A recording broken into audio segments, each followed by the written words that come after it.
Halo Pirogis, jumpa lagi di sore hari ini. Saya sambil apa namanya ini ya? Dibilang goes bukan, dibilang jogging juga bukan ya. Tapi pada kesempatan kali ini saya ingin membahas sebuah gaya hidup sehat yang mungkin beberapa diantaranya bisa kita contoh ya. Kalau ada pertanyaan, gaya hidup siapa yang paling sehat? Jawabannya menurut saya adalah gaya hidup manusia purba.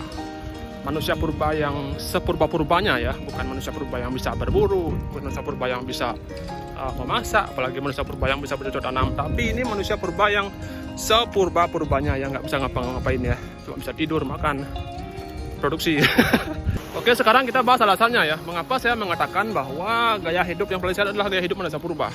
Yang pertama, manusia purba itu kemana-mana selalu jalan kaki. Ya iyalah ya, namanya juga manusia purba kan, nggak mungkin mereka naik sepeda, naik motor, nggak mungkin. Tapi dengan kebiasaan mereka seperti itu, mereka tidak akan pernah mengalami yang namanya sakit jantung koroner, penyakit stroke, penyakit darah tinggi yang berkaitan dengan kardio ya. Karena jalan kaki itu merupakan olahraga kardio sebenarnya ya, sampai belepotan menurut saya. Oke, sekarang yang kedua alasannya adalah manusia purba itu selalu tidur tepat waktu ya. Kalau sudah mulai menjelang gelap ya, mereka akan tidur ya. Karena pada masa itu belum ada listrik, belum ada toko yang buka malam gitu ya. Sehingga mereka, ya kalau sudah waktunya matahari tenggelam, ya mereka tidur ya. Kemudian pada saat matahari terbit, ya mereka bangun. Sehingga dengan demikian, mereka nggak akan mengalami penyakit-penyakit yang disebabkan oleh kebiasaan bergadang ya. Contohnya apa ya? Ya pokoknya banyak lah. Sehingga manusia purba itu nggak mengenal penyakit insomnia ya, penyakit yang nggak bisa tidur, kurang tidur, ya penyakit bangun kesiangan ya, karena begadang itu nggak kenal mereka ya.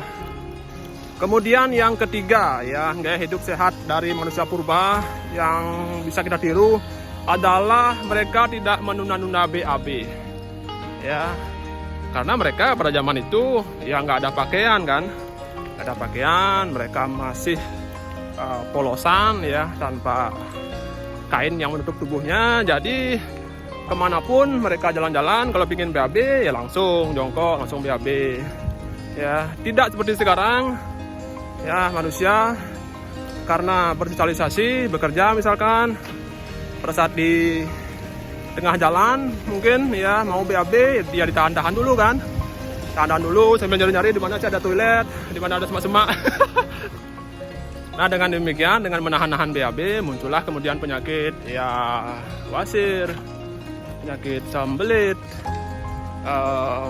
penyakit BAB-nya keras gitu ya. Semua pokoknya yang berkaitan dengan per-BAB-an yang tidak lancar, yang tidak bagus gitu ya. Muncullah semua itu. Oke, next yang ke berapa ini ya? Yang keempat atau kelima? Terkait dengan makanan ya. Kalau hewan-hewan yang punya gigi taring ya, yang bertaring intinya, mereka dievolusikan untuk makan daging ya.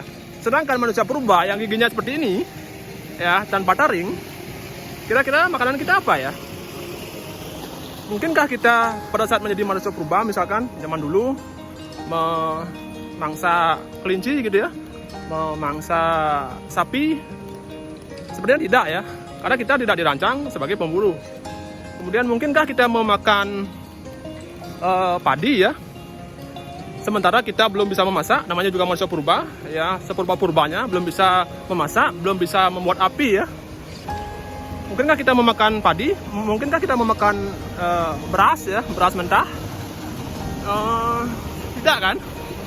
Jadi logikanya, makanannya kita apa ya? Kita dievolusikan gigi kita seperti ini. Jadi otomatis makanan kita ya sebenarnya ya lebih besar ke tumbuh-tumbuhan ya, pisang yang masak, semangka ya, mungkin beberapa umbi-umbian gitu ya. Kesimpulannya adalah makanan manusia purba ya, sepurba-purbanya adalah disesuaikan dengan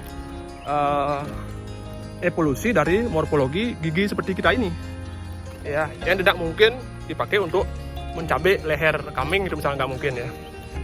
Nah, dengan kemampuan akal pikiran kita, sekarang kita mampu mengolah makanan yang di luar dari makanan yang seharusnya kita makan sesuai dengan evolusi morfologi gigi kita ya. Nah inilah kemudian yang memicu beberapa penyakit ya, contohnya misalkan olahan makanan yang berminyak terlalu banyak itu memicu kolesterol, olahan makanan yang mengandung gula buatan yang banyak memicu diabetes, memicu kerusakan gigi dan lain-lain. Nah itu dampaknya ya. Oke, next, sampai terlupa ya, kehidupan manusia purba yang bisa kita contoh berikutnya adalah mereka tidak merokok. Ya pastilah ya, bagaimana ya wujudnya manusia purba kalau merokok.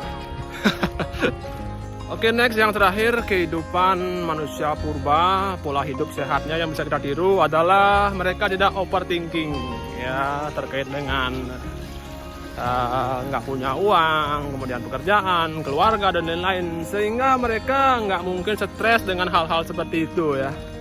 Ya, tapi kita manusia modern sekarang sudah mulai bermasalah dengan berbagai bidang kehidupan ya, itulah yang memicu stres. Kita ketahui kalau tak sudah stres akan berpengaruh terhadap kesehatan fisik ya kan, betul kan? Oke, itu dia tadi ya beberapa contoh dari gaya hidup sehat manusia purba zaman dulu. Kalau ada yang kurang mohon ditambahkan bagi teman-teman yang mungkin punya ide yang lain ya. Saya tunggu di kolom komentar, nanti kita diskusikan. Sekarang saya beranjak pulang dulu. Ciao.